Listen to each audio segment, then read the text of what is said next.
RBI good news. ఇక అప్పు భారం తగ్గనుందా?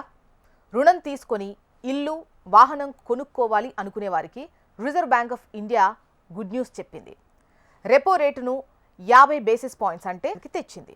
ఈ ఇయర్లో 2 టైమ్స్ 0.25% చొప్పున మొత్తం 0.5% కోత విధించడంతో ఈ తాజా తగ్గింపుతో మొత్తం కలిపి 1% అంటే 100 బేసిస్ పాయింట్స్ మేర రెపో రేటు తగ్గింది. ఇది సామాన్యులకు, ముఖ్యంగా గృహ రుణం, వాహన రుణం తీసుకున్న వారికి ప్రయోజనం కలిగించే అంశం.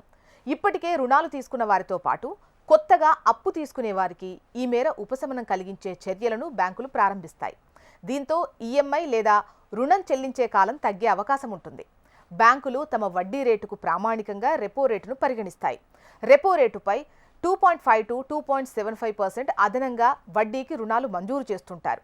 ప్రస్తుత రెపో రేటును బట్టి చూస్తే గృహ రుణ రేట్లు 8% దరిదాపుల్లోకి వచ్చినట్టే.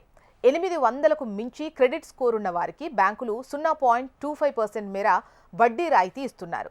ఈ నేపథ్యంలో రుణ చెల్లింపుల చరిత్ర బాగా ఉన్నవారికి 7.75% పైనే రుణం లభించే అవకాశాలు లేకపోలేదు.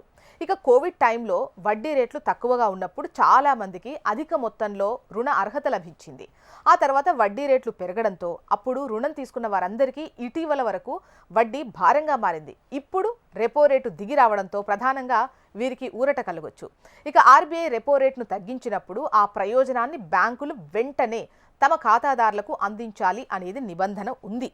కానీ కొన్ని ప్రముఖ బ్యాంకులు ఈ విషయంలో వేగంగా స్పందిస్తున్నా కొన్ని మాత్రం 2 లేదంటే 3 నెలల సమయం తీసుకుంటున్నాయి.